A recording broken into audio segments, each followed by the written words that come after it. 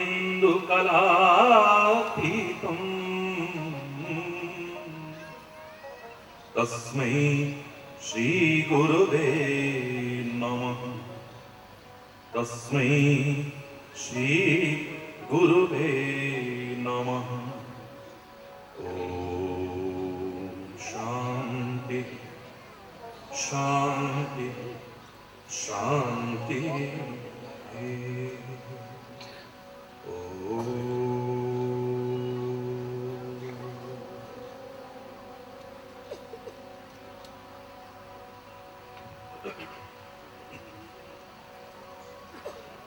सबकी इच्छा थी एक भजन गुरुदेव के चरणों में प्रार्थना मिलजुल करके पूर्ण श्रद्धा प्रेम और आस्था से मेरे साथ मिलकर के बोलने की कोशिश करेंगे।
आधीन शरण अब शरण में लीजिए मेरे गुरुदेव, मेरे गुरुदेव।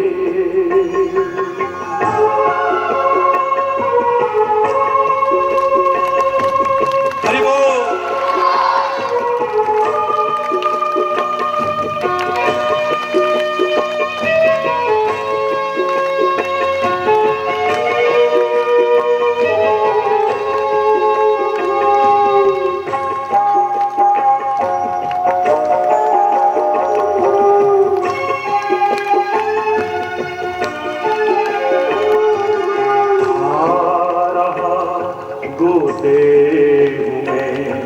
अब सिंधु की मझधार में आ रहा गोते हुए, अब सिंधु की मझधार में आसरा अब दूसरा कोई नहीं संसार में, आसरा अब दूसरा कोई नहीं संसार में। मेरे गुरुदेव, मेरे गुरुदेव। हरि बोल।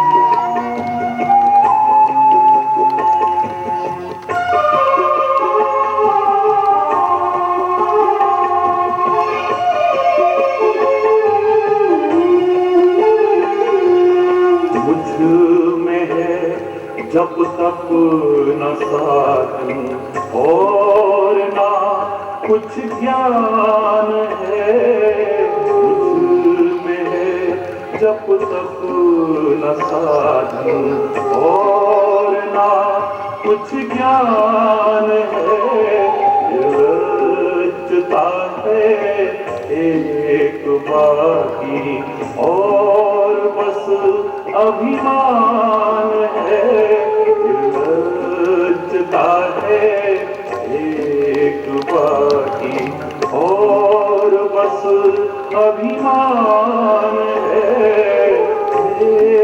मेरे गुरुदेव, मेरे गुरुदेव।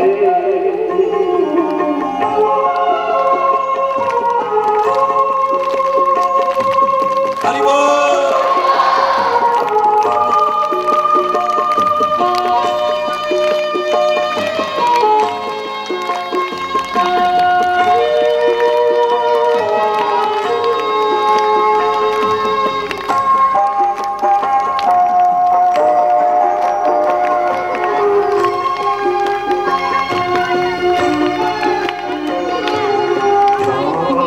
बूझे से लगी नैया भंवर में जा रही, आप बूझे से लगी नैया भंवर में जा रही, नाथ दौड़ो अब बचा लो जल्द डूबी जा रही, नाथ दौड़ो अब बचा लो जल्द डूबी जा रही।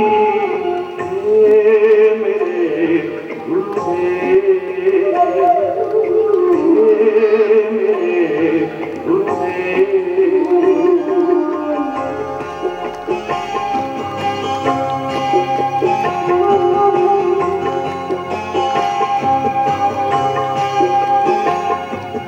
हरि बोल।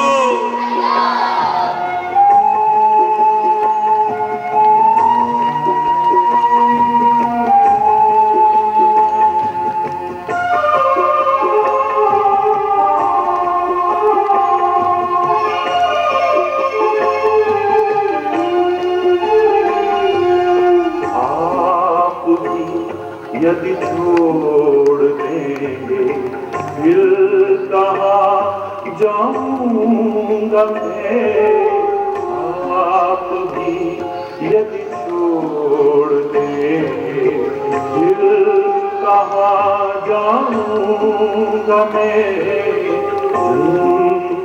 दुख की नाव कैसे पार कर पाऊंगा मैं, दुख की नाव कैसे पार कर पाऊंगा मैं। मेरे गुरुदेव, मेरे गुरुदेव।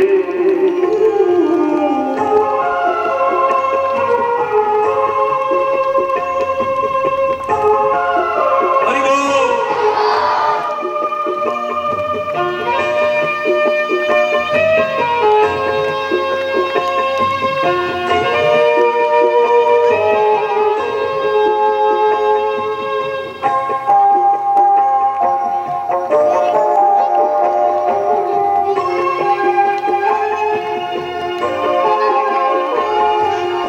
सब जगह मंजिल भटक कर दी शरण अब आपकी, सब जगह मंजिल भटक कर दी शरण अब आपकी, पार करना या न करना दोनों मर्जी आपकी, पार करना या न करना दोनों मर्जी आपकी। गुरुदेव, गुरुदेव।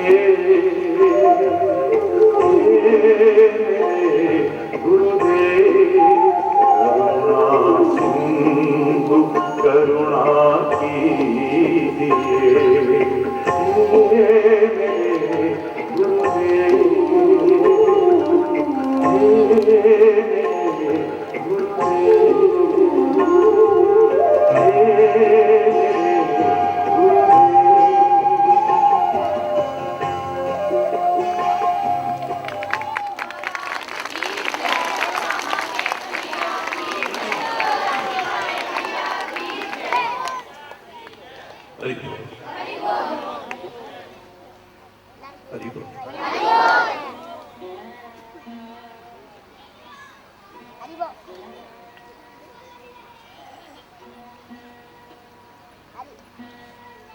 टूटते जा रहे हैं घर, परिवार, गांव, नगर, वतन, समाज। जुड़ने की आवश्यकता है। अलग अलग होते जा रहे हैं, विभिन्न आधार पर उनको एक करने की आवश्यकता है। कहते सब हैं कि मिलो मिलकर के एक हो जाओ, ऐ संसार के लोग। कह हरि चैतन्य भी रहा है कि मिलो मिलकर के एक हो जाओ, लेकिन शब्द जोड़कर। मेरे प्यारे बच्चों, मेरे प्यारे भाइयों, मेरी प्यारी बहनों, मिलो मिलकर के एक हो जाओ, लेकिन शेर और बकरी की तरह नहीं, शेर और हिरण की तरह नहीं। जो मिलते हैं, मिलकर के एक होते हैं, दूसरा तो शेष भी नहीं बचता है, लेकिन यहां हिंसा हो जाती है। जिस हमारे मिलकर के एक होने पर हिंसा को स्थान मिले, ऐसा एक कभी होने की कोशिश नहीं। मिलो मिलकर के एक हो जाओ, लेकिन गंधक और पोटाश की तरह नहीं। गंधक भी बुरा नहीं है, पोटाश भी बुरा नहीं है, लेकिन ये जब कभी मिलते हैं तो विस्फोट हो जाता है। अगर तुम्हारे मिलने पर, गंधक और पोटाश की तरह मिलने पर स्थिति विस्फोटक होती हो, तो ऐसे भी मिलकर के एक होने की कोशिश मत करना। मिलो मिलकर के एक हो जाओ, लेकिन घी और शहद की तरह नहीं। शुद्ध घी और शहद आयुर्वेद के अनुसार अगर समान मात्रा में मिलाया जाए तो एक नया जहर पैदा हो जाता है। जिस तुम्हारे मिलकर के एक होने पर वातावरण विषाक्त हो जाए, कटुता परिपूर्ण हो जाए, ऐसा मिलकर के एक भी कभी होने की कोशिश मत करो। मिलो मिलकर के एक हो जाओ, लेकिन कौरवों और पांडवों की तरह नहीं। कितनी बार इतिहास उठा करके देखें तो कौरव और पांडव आपस में मिले, लेकिन जब भी ये मिले आपस में एक नए विवाद को जन्म मिला है, एक नया विवाद पैदा हुआ है। तुम्हारे मिलकर के एक होने पर जहां एक नया और विवाद पैदा हो जाए, ऐसा भी मिलकर के एक होने की कोशिश मिलो दूध और पानी की तरह।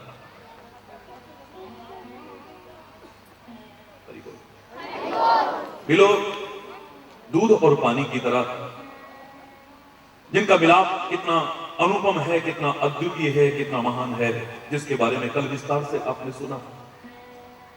लेकिन खटाइयों से बचते हुए, इतना भी सुंदर मिलाप है, लेकिन जरा सी भी खटाई आ जाए तो अलग हो जाते हैं।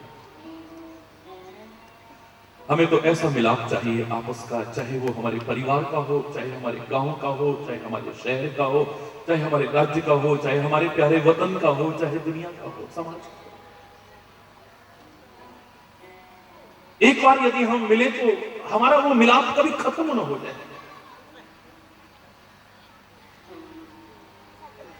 हमारे संबंधों की मधुरता कभी खत्म न हो जाए।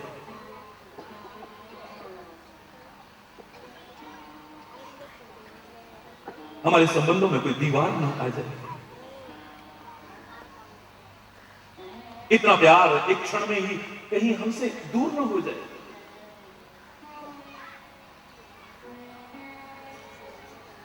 कैसे हो पाएगा ऐसे, ये जानना बहुत जरूरी है। मैंने कहा था संसार एक मेला है, और मेला मिलाप शब्द से ही तो बना है, जहां मिलते हैं लोग, इकट्ठे होकर के मिलते हैं। जब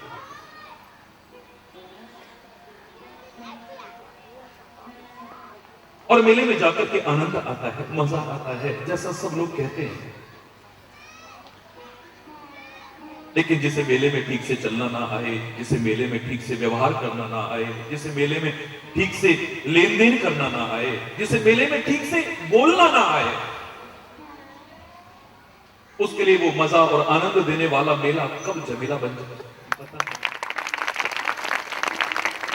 कब लड़ाई झगड़ा पैदा हो जाए, अपना भी मजा किरकिरा करे और दूसरे का भी कर बैठे, क्या पता है। इस संसार रूपी मेले में भी तो निगाह दौड़ाओगे तो यही नजर आएगा। ज्यादातर ये मेला लोगों ने झमेला बना दिया है।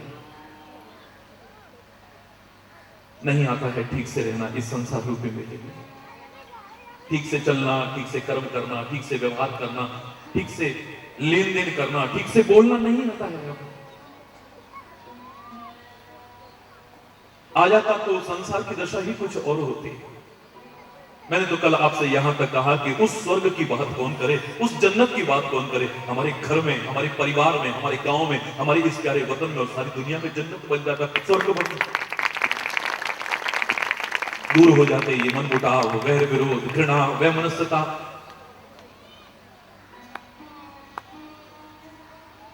नहीं रह पाते। प्यार की बातें सब करते हैं, एकता की बातें सब करते हैं, मैं भी कर रहा हूं, लेकिन आगाह करता हूं। इसकी जो बाधाएं हैं उनसे बचने की कोशिश करना, इसकी राह में जो रुकावटें आती हैं उनसे बचने की कोशिश करना। अगर तुम अपना प्यार, एकता और सद्भाव हमेशा के लिए बनाए रखना चाहते हो, अपने संबंधों की मधुरता को हमेशा के लिए बनाए रखना चाहते हो, अपने मिलाप को ऐसा बनाना चाहते हो तो जीवन में कभी भी तुम्हारा मिलाप टूटने में ना आए, बिखरने में ना आए, अलग होने में ना आए। और उसके लिए एक आदर्श उदाहरण मैंने आपको दिया था, गंगा, यमुना और सरस्वती का। मैंने आपसे कहा था कि आज मकर संक्रांति है, करोड़ों करोड़ों लोग पहुंच रहे हैं इलाहाबाद में उस त्रिवेणी के दर्शन करने, लेकिन हमें तो अपने जीवन को त्रिवेणी बनाना है। हम जहां हैं उस स्थल को पवित्र बनाना है, उस स्थल को भी तीर्थराज बनाना है।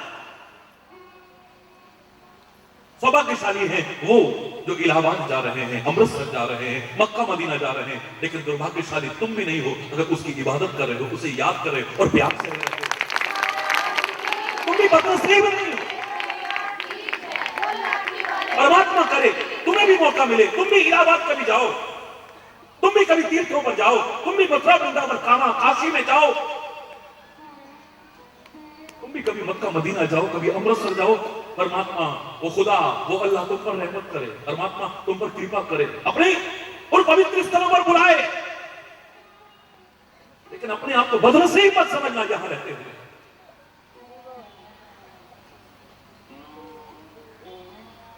नसीब है तुम्हें इतना अच्छा मौका मिल रहा है, अपने जीवन को संवारने का मौका मिल रहा है। हरि बोल, जोर से बोल। लेकिन मैंने जो उदाहरण शुरू किया था वहां पर आप देखते हैं गंगा मिलती है, यमुना मिलती है और अदृश्य रूप में सरस्वती मिलती है। एक बार मिलने के बाद कभी बिछुड़े? क्या कभी अलग कर सकते हो तुम गंगा और यमुना को? इलाहाबाद में जब मिली है, उस मिलने के बाद कभी किसने बिछुड़ते देखा है उन्हें? चैलेंज करके कहता हूं, ना ऐसा उदाहरण मिला था, ना आज मिल रहा है और भविष्य में भी कभी नहीं मिल पाएगा। एक बार मिलने के बाद कभी ना बिछुड़े, एक बार मिलने के बाद कभी उनके संबंधों में दरार ना आए, संबंधों की मधुरता खत्म ना हो कभी, बल्कि साथ मिलकर के सहना भवतु सहनौ भुनक्तु सह वीर्यं करवावहै तेजस्विनावधीतमस्तु मा विद्विषावहै। साथ साथ चलते हुए अपने लक्ष्य को, अपनी मंजिल को, सागर को पा लेते हैं। समा जाते हैं करके सागर। हमें ऐसा मिलाप चाहिए, हमें ऐसा संगम चाहिए। वहां तो है ही, हमें अपने जीवन में चाहिए, हमें आपस का चाहिए। योग की जब चर्चा आती है, मुझसे लोग कहते हैं महाराज जी आपकी निगाह में योग का क्या अर्थ है? हरि चैतन्य से अगर तुम जानना चाहो तो खाली आसन और प्राणायाम को योग नहीं कहते हैं। ये तो उसके एक अंग है। हरि बोल। महर्षि पतंजलि ने भी अष्टांग योग का वर्णन किया है और उस 8 भाग में से एक अंग है आसन, प्राणायाम इत्यादि।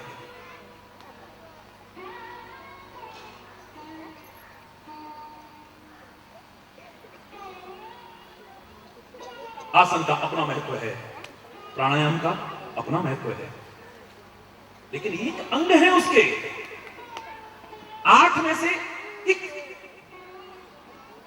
मात्र आसन से योग की पूर्णता हो जाती हो, मात्र प्राणायाम से योग की पूर्णता होती हो, इस भ्रम में मत रहना, इस संदेह में मत रहना।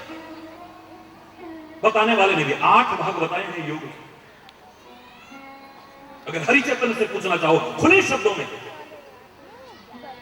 योग की पूरी परिभाषा जानना चाहो हरिचैतन्य की निगाह में, मैं कहीं और नहीं खोजूंगा, योग शब्द में ही छुपी पड़ी है, ढूंढे।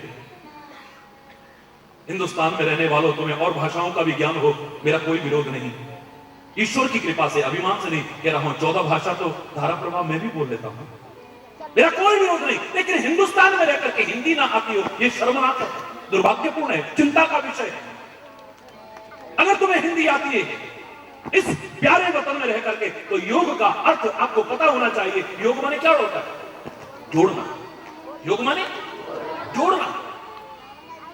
अर्थ साफ पता लग रहा है योग का कि हमारी टूटती बिखरती चित्त वृत्तियों को जोड़ना हमें आ जाए, जिसके द्वारा हमारे टूटते बिखरते परिवारों को जोड़ना आ जाए हमें, जिसके द्वारा हमारे टूटते बिखरते वतन को जोड़ना आ जाए हमें, जिसके द्वारा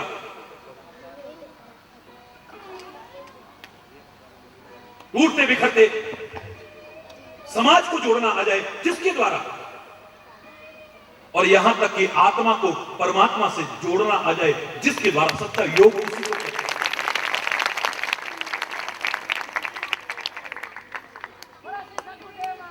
पतंजलि ने भी जहां पर आसन का भी अगर उल्लेख किया है तो सुखासनम कहा है, तो सुखपूर्वक सहजता पूर्वक लगा, आपके शरीर को कष्ट ना हो जिसमें। हठ योग का वर्णन नहीं है जो जबरदस्ती अपने शरीर को तोड़ो मरोड़ो, ऐसा कहीं नहीं वर्णन। हरि बोल। सुख आसनम, सुख पूर्वक लगा सको, जिसे आराम से बैठो। हरि बोल। यहां पर भी जोड़ना ही शब्द है, क्योंकि टूट रहा है, हमारी चित्तवृत्तियां बिखर रही हैं, इन्हें जोड़ना है। हमारे परिवार टूटने की कगार पर है, इन्हें जोड़ना है।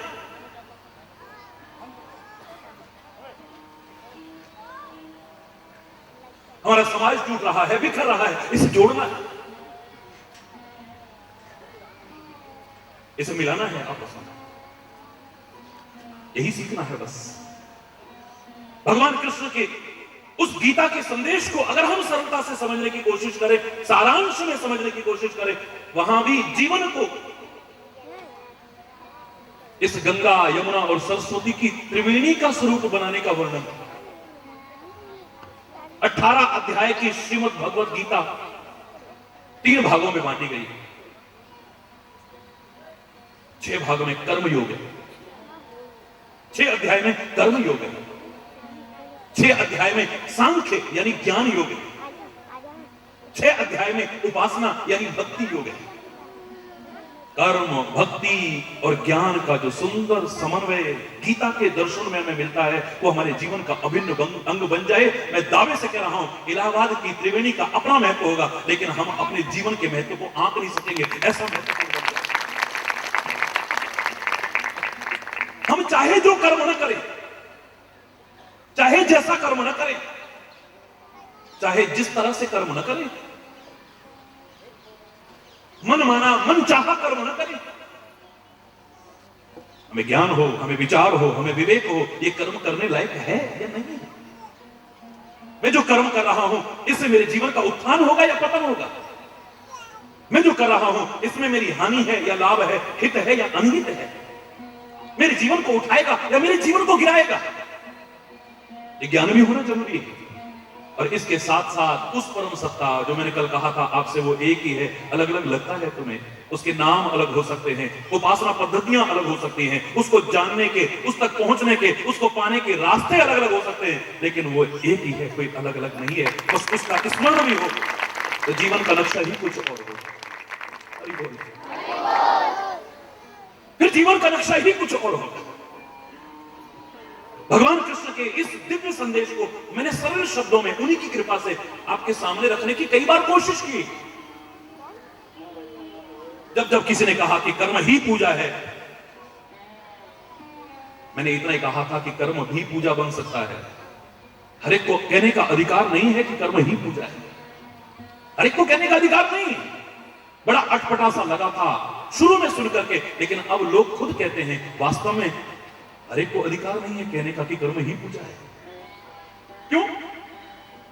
जिस कर्म के साथ ज्ञान ना हो, जिस कर्म के साथ विचार ना हो, जिस कर्म के साथ विवेक ना हो, उस कर्म को पूजा कहोगे, इबादत कहोगे, वर्शिप कहोगे उसे?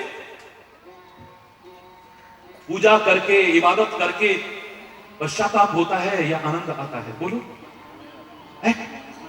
पश्चाताप होता है, ग्लानि होती है, शर्मिंदगी होती है क्या? कर्म ही पूजा कहने वालों, तुम साथ में ये भी बोलते हो कि बिना विचारे जो करे सो पाछे पछताता है। वो पूजा करके पछताना, इबादत करके पछताना। हंसी आती है, तरस आता है ऐसी बुद्धियों पर और ऐसी सोच पर। इसका अर्थ कर्म में कहीं कमी है हमारे। हरि बोल।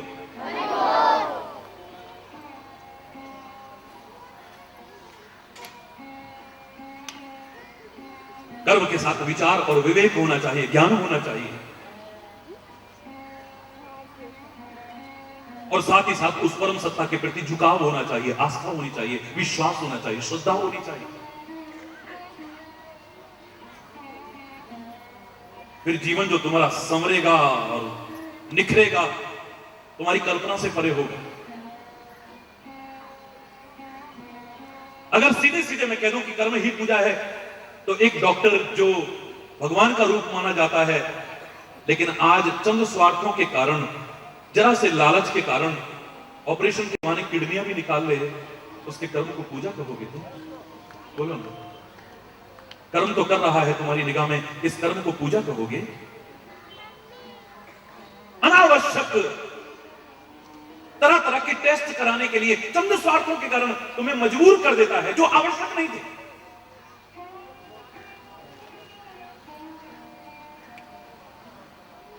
अनावश्यक तुम्हें अस्पताल में भर्ती रखता है, जबकि अब जरूरत नहीं है क्योंकि बिल बढ़ेगा। इस कर्म को पूजा कहोगे तुम कह सकते हो, हरिचंद्र नहीं कर सकता। कर्म ही पूजा कहने वालों, थोड़ा विचार करो। चाहे जो किया हुआ कर्म, चाहे जैसे किया हुआ कर्म, चाहे जिस तरह से किया हुआ कर्म,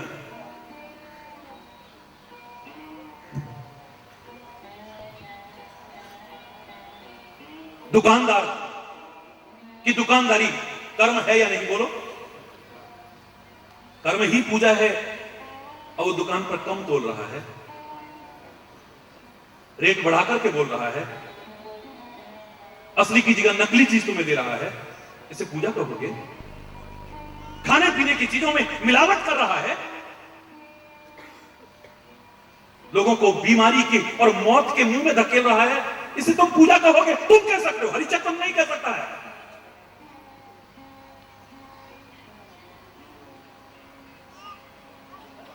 थोड़े से स्वार्थ के पीछे घरों के चिराग बुझा रहा है, नशीले पदार्थों का सेवन करा के हमारी युवा पीढ़ी को बर्बाद करने की कोशिश कर रहा है। तुम्हारी निगाह में कर्म कर रहा होगा, हरिचंद्र की निगाह में वो कर्म नहीं है, धिक्कार है ऐसे कर्म पर। मैं पूजा मानने को तैयार हूं।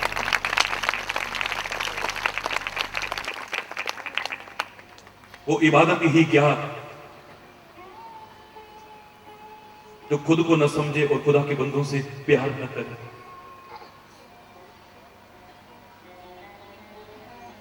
वो इबादत ही क्या, वो पूजा ही क्या, वो अर्चना ही क्या, जो दूसरों को दुखी करने की कोशिश करे,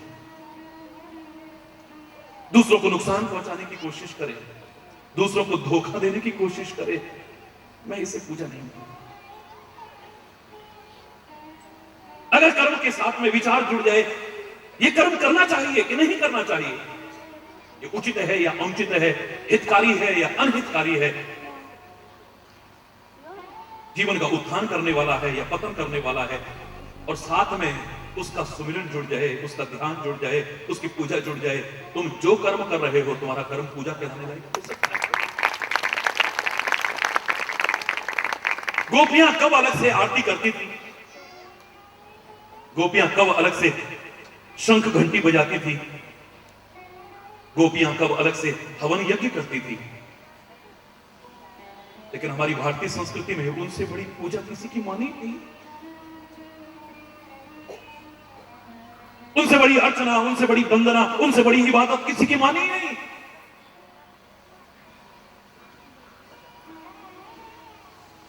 भोजन भी बनाती हैं, गाय भी धोती हैं, आंगन भी लीपती हैं, बर्तन भांडे भी करती हैं, बच्चों की भी सेवा करती हैं, परिवार की भी सेवा करती हैं, लेकिन फर्क इतना है कि प्रभु का काम समझ करके करती हैं, प्रभु का नाम लेते हुए करती हैं, प्रभु का ध्यान करते हुए करती हैं, और प्रभु को ही समर्पित करते हुए करती हैं। उनका हर कर्म पूजा बन चुका है। गाय धोती हैं तो कृष्ण, आटा गूंथती हैं तो कृष्ण, भोजन बनाती हैं तो कृष्ण, झाड़ू लगाती हैं तो कृष्ण, बच्चे को स्नान कराती हैं तो कृष्ण। कोई भी कर्म करती हैं उस परमात्मा का सुमिरन करते हुए करती है, उसका काम करते हुए करती है, उसको समर्पित करते हुए करती है, और खाली जबान से नहीं, दिल से। बड़ा फर्क है, समझने की कोशिश कीजिएगा। जो खाली जबान से प्रभु का नाम लेंगे उनसे गलत कर्म हो सकता है कभी।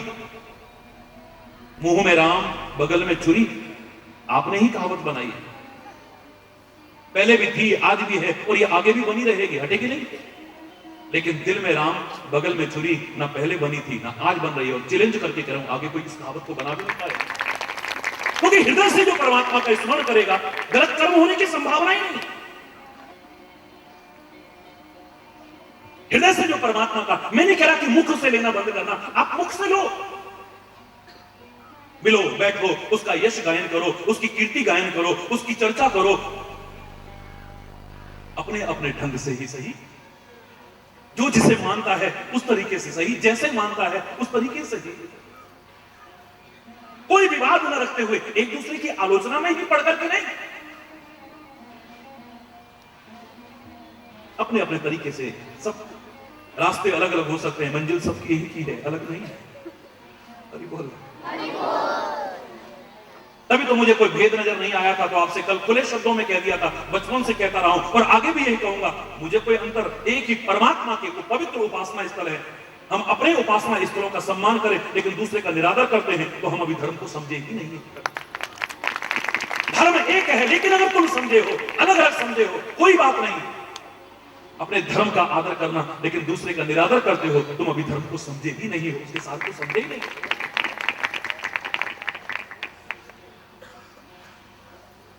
हरि बोल।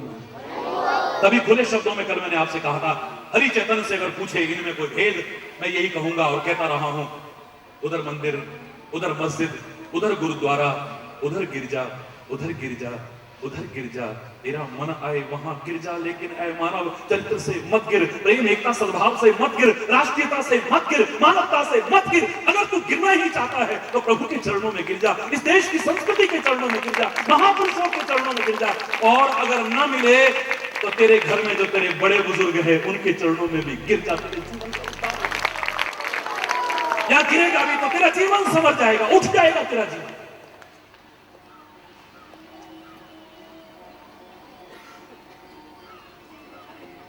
मात्र कर्म, मात्र कर्म, मात्र कर्म नहीं,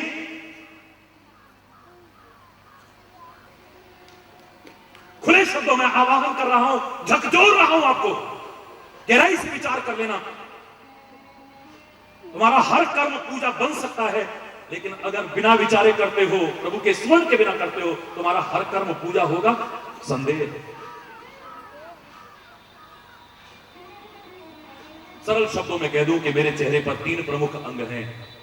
हर अंग का अपना महत्व है, कोई बेकार नहीं है, लेकिन मेरे चेहरे पर 3 प्रमुख अंग हैं। पहला है आंखें, कौन सा? दूसरा है कान, दूसरा, तीसरा है मुख, तीसरा मुंह। मेरी आंखें ना होती क्या मैं जिंदा नहीं रह सकता था? जोर से बोलो, जोर से बोलो। मेरी आंखें ना होती मैं जिंदा रह सकता था। मेरे कान ना होते मैं जिंदा रह सकता था। संदेह है कोई? बोलो। और मेरी आंख और कान दोनों ना होते, खाली मुख होता, फिर भी मैं जिंदा, जोर से बोलो, रह सकता था ना?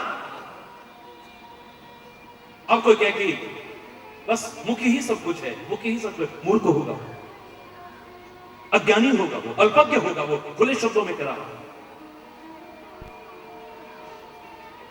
माना कि आंख न होती जीवित रह सकता था, कान ना होते जीवित रह सकता था, आंख और कान दोनों ना होते, खाली मुख होता, मैं जीवित रह सकता था। लेकिन मेरे चेहरे का सौंदर्य और मेरे जीवन का आनंद जो इन तीनों के द्वारा उठा रहा हूं, खाली मुख के द्वारा नहीं उठा सकता हूं।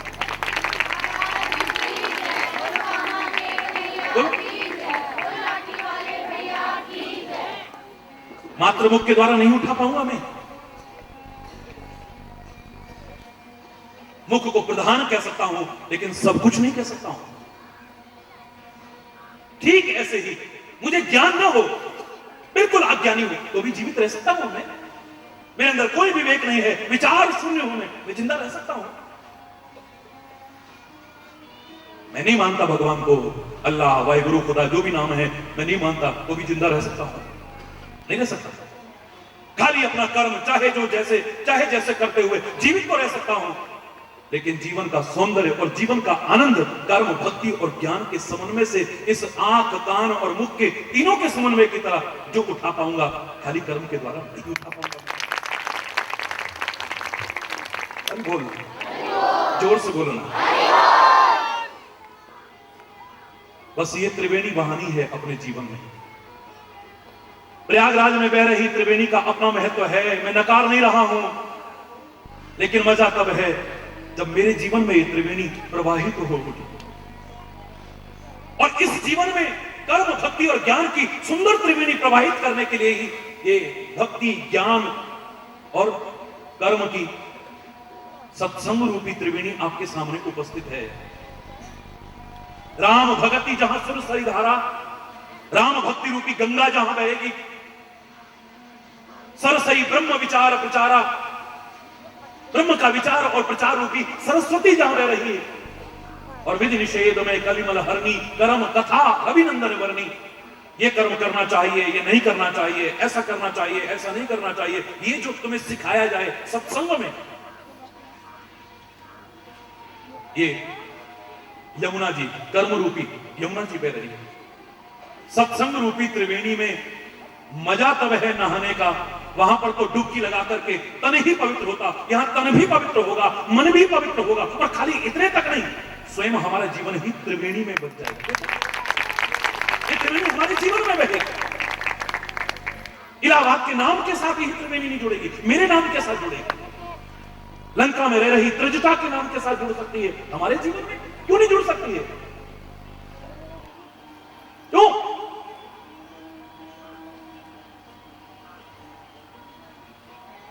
रह सकती है। एक बार जीवन को ऐसा बना के तो देखो। मेल मिलाप की बातें कर रहे हैं हम, प्यार की बातें कर रहे हैं, पहले उन बाधाओं से बचने की तो कोशिश करो जो हमारे प्यार को खत्म कर देते हैं एक क्षण में, हमारे सद्भाव को खत्म कर देते हैं एक क्षण में, हमारे संबंधों को तोड़ देते हैं, चाहे कितने भी मधुर क्यों ना हो, एक क्षण में। आज हल्का सा इसका भी इशारा करूंगा, गहराई से सोचना, क्या ऐसा नहीं होता? बहुत सारे कारण तो मैं आम प्रवचनों में कहा ही करता हूं, आमतौर से। आज 3 प्रमुख कारण बताऊंगा कि हमारे प्यार क्यों खत्म होते हैं, क्यों हमारे प्यार बने नहीं रह पाते हैं, क्यों हमारे संबंधों में दरार आती है। बहुत सारे कारण आपने सुने थे। मैंने कहा था गलतफहमियां हमारे संबंधों की मधुरता तो खत्म करती है, नहीं करती है। गलतफहमियां हमारे प्यार को खत्म करती है, नहीं करती है? बोलो है?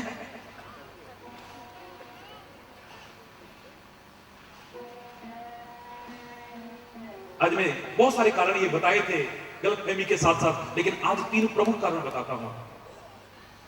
पहला है संदेह, शक, शंका। जिसके प्रति भी आ जाएगी प्यार नहीं रहेगा। पति पत्नी के मन में एक दूसरे के प्रति शक आ गया है, शंका आ गई है, बोलो प्यार रहेगा? सच बोलना, मैं तो तुम्हारी कथा तुमसे कर रहा हूं, पूरा भाषण नहीं दे रहा हूं। जहां शंका आ जाएगी, प्यार कितना भी क्यों ना हो, ये प्यार की पहली प्रमुख पारा है, प्यार हमारा टिक नहीं सकता है। भाई भाई के मन में एक दूसरे के प्रति शंका आ जाए, प्यार रहेगा? एक छत के नीचे रह करके भी साथ नहीं रह पाएंगे। कमरे 50 हैं लेकिन 2 भाई नहीं रह पाएंगे, 2 भाई नहीं रह पाएंगे। दावे से क्या रहा? प्यार है तो एक झोपड़ी में 20-20 लोग रहते देखे हैं मैंने, 20 झोपड़ी में 25-25 लोग रहते देखे हैं एक झोपड़ी में। लेकिन 20-25 लोग एक झोपड़ी में तो क्या 30-25 कमरे का आलीशान मकान हो, अगर शक आ गया है एक दूसरे के प्रति, रहेंगे एक छत के नीचे लेकिन दिल मिले नहीं रह सकेंगे, प्यार खत्म हो जाएगा हमारा। मेरा हिस्सा या तू खरीद ले या तेरा हिस्सा मैं खरीदता हूं, अब साथ नहीं रह सकते, हम नहीं रह सकते। बोल, या बीच में दीवार आ जाएगी कोई, 12.5 कमरे तेरे, 12.5 मेरे। अरे बोल, जोर से बोलो। बुजुर्ग कहेंगे कि एक कमरा तो जो हमने इतना मकान बनाया, एक कमरा तो हमारे लिए रख दो, एक तो रख दो, 12-12 बांट लो भाई। बोले तुम्हारा क्या है पिताजी, अब बुजुर्ग हो गए हो, बाहर आंगन में चारपाई डाल देना। अरे बोल, तुम्हारा क्या है? अरे 1 महीना महाराज जी के पास चले जाना, 1 महीना गंगा जी हो आना, 1 महीने बेटियां हैं ना उनके पास हो जाना, अरे 10 दिन हमारे पास रह लेना, 10 दिन उनके पास रह लेना। आज शर्म आती है। आज तो सीमित परिवार का मैं भी आह्वान करूंगा। बढ़ती हुई जनसंख्या, घोर समस्या जो हमारे सामने है, मैं उसके प्रति जागरूक करूंगा। लेकिन एक जमाना था 10-10, 12-12 बच्चों को एक बाप पाल लेता था, लेकिन 10-12 बच्चों से मिलकर के एक बाप नहीं पालता। भार लगता है, भार। 9 महीने 10 महीने जिसने गर्भ में हमारा भार उठाया था, पैदा किया तो आंचल में हमारा भार उठाया था, लेटी थी तो सीने पर हमारा भार उठाया था, बैठी थी तो कंधे पर हमारा भार उठाया था। हम कितने बड़े बनते थे, घर में आए पापा घोड़ी बन जाओ, पापा घोड़ी बन जाओ, पीठ पर भार उठाया था। जिनके लालन का, पोषण का, कदम कदम पर भार उठाया था, आज वो बुजुर्ग हो गए तो उन्हीं संतानों को भार लगने लग गए। इससे बड़ी शर्म की बात भार लगते हैं। आज 10 दिन पापा वहां रह लेना, 10 दिन पापा वहां रह लेना, मम्मी तुम बड़े भैया के पास रहो, पापा तुम मेरे पास रहो। शर्म आनी चाहिए हमें। जिन्होंने पाल पोस करके बड़ा किया, इस लायक बनाया, आज हम क्या कहते हैं? पापा तुम नहीं समझते, वो तुम्हारा वाला टाइम नहीं है, तुम बेवकूफ हो गए हो, पागल हो गए, तुम्हारा दिमाग खराब है, ऐसे नहीं चलता है। नहीं, कल से तुम दुकान पे नहीं बैठोगे, तुम्हें ग्राहकों से बात करनी नहीं आती। अरे बोलो, जोर से बोलो।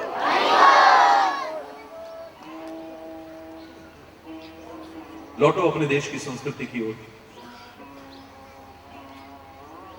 इसके बारे में अगर बोलना चाहूं तो मैं एक पंक्ति कहूंगा, बस, ज्यादा नहीं।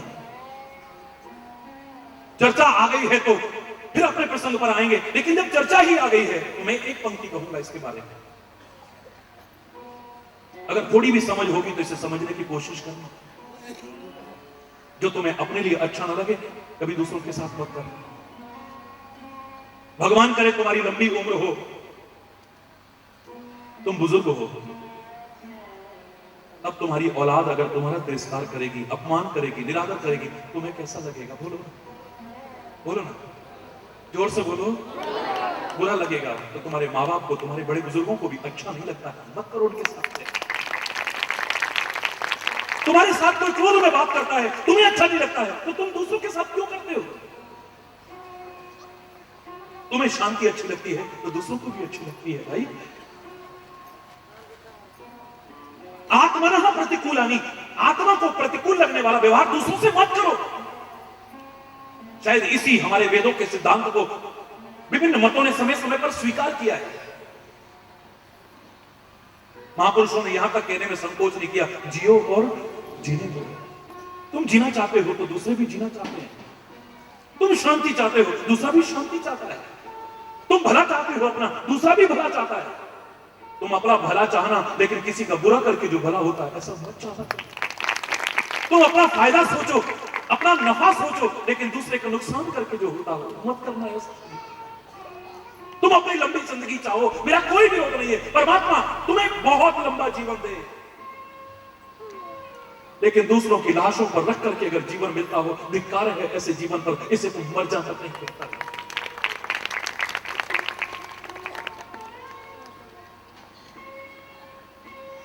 तुम अपना सुख चाहो, लेकिन दूसरों को दुखी करके नहीं।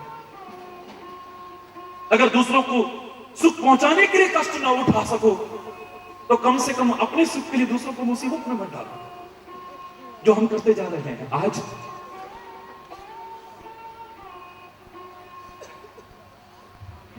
तुम्हें अच्छा नहीं लगता है कि तुम्हारी कोई निंदा करे तो तुम दूसरों की क्यों करते हो? तुम्हारी कोई बुराई करे, तुम्हें अच्छा नहीं लगता है तो दूसरों की क्यों करते हो? तुम्हारा कोई अपमान करे, तिरस्कार करे, उपेक्षा करे, तुम्हें अच्छा नहीं लगता, तुम क्यों करते हो? तुम्हारी बेटियों की शादी हो और उनको ससुराल में कोई सताए तो तुम्हें अच्छा नहीं लगता है, तो तुम्हारे घर में भी जो किसी की जाई आई है उसको सता करके पाप के भागीदार क्यों बनते? तुम बुजुर्ग हो जाओगे, तुम्हारा कोई तिरस्कार करेगा, अपमान करेगा, उपेक्षा करेगा, तुम्हें अच्छा नहीं लगेगा, तुम्हारे बुजुर्गों को भी अच्छा नहीं लगता है। ठंड में भी उनका दिल जलता है, अंदर ही अंदर तड़पते हैं। ये वही औलाद है जिसको हमने बोलना सिखाया था, चलना सिखाया था, काम करना सिखाया था। आज आज आज समझना, प्रवचन हमारा अपनी जगह चलता रहेगा, लेकिन बीच में बात आई है तो कहीं बिना नहीं रहूंगा। जो तुम्हें अच्छा नहीं लगता है तो दूसरों को भी अच्छा नहीं लगेगा। मत करना कभी किसी के साथ। मेरे धर्म के प्रति कोई अगर गलत टिप्पणी करे, मुझे अच्छा लगेगा? तुम्हें किसने अधिकार दे दिया दूसरे के धर्म के प्रति बुराई करने का? अगर मुझे अच्छा नहीं लगता है तो दूसरे को भी अच्छा नहीं लगेगा। तुम्हें किसी धर्म के प्रति कोई गलत टीका टिप्पणी मत क्या करो। मेरे संतों महापुरुषों के प्रति, मेरे गुरु महाराज के प्रति कोई गलत कहे, मुझे बुरा लगता है। किसी की श्रद्धा किसी और के प्रति है, तुम उसकी आस्था को क्यों आहत करते हो? जरूरी तो नहीं कि हर कोई हरि बोल कहे, कोई जरूरी तो नहीं कि हर कोई हरि चैतन्य कोई माने, कोई जरूरी नहीं है कि तुम्हारे गुरु महाराज जिसके प्रति तुम्हारी श्रद्धा है सब उसके प्रति रखे, कोई जरूरी नहीं है। और जहां तक हरि चैतन्य का सवाल जानना चाहते हो, हरि चैतन्य खुले शब्दों में कह रहा है कि हरि चैतन्य तुम्हें कहीं से हटाने नहीं आया है, जहां तुम्हारी श्रद्धा है उसको वहीं पर बढ़ाने आया है। आज करोड़ों लोग, आप जानते हैं सारे विश्व में करोड़ों लोग, 18.5 करोड़ लोग नियमित सुनते हैं हरि चैतन्य को। कितने लोग अपार श्रद्धा रखते हैं, विभिन्न मतों को मानने वाले, संप्रदायों को मानने वाले इस वाणी को बड़ी श्रद्धा से सुनते हैं। अगर मेरे सिख भाई मेरे पास आते हैं श्रद्धा से, मैंने नहीं कहा कि तुम अब गुरुद्वारे में जाना बंद कर देना क्योंकि हरि चैतन्य के पास आए हो तुम। मेरे मुसलमान भाई अगर मुझे सुनते हैं श्रद्धा से, मैंने कभी नहीं कहा कि अब तुम नमाज अदा करना बंद कर देना और मस्जिद में जाना बंद कर देना। मेरे ईसाई भाई अगर आए हैं तो मैंने नहीं कहा यीशु यीशु क्या कर रहे हो। मेरे जैन भाई अगर मुझे सुनते हैं श्रद्धा से, मैंने नहीं कहा कि अब महावीर स्वामी या 24 तीर्थंकरों के प्रति श्रद्धा खत्म कर दो। मेरा चिंतन अगर जानना चाहते हो, एक घटना बता देगी तुम। अपार भीड़ में से, कार्यक्रम के बीच में से मैं 10 मिनट के लिए कमरे में गया। मैं कोई ऐसी सिक्योरिटी नहीं रखता जो लोग डरे कि पता नहीं कितने बड़े महाराज जी हैं और हम मिल ना सके। मेरे से तो एक छोटा से छोटा बच्चा भी आकर के गले लगने की कोशिश करता है।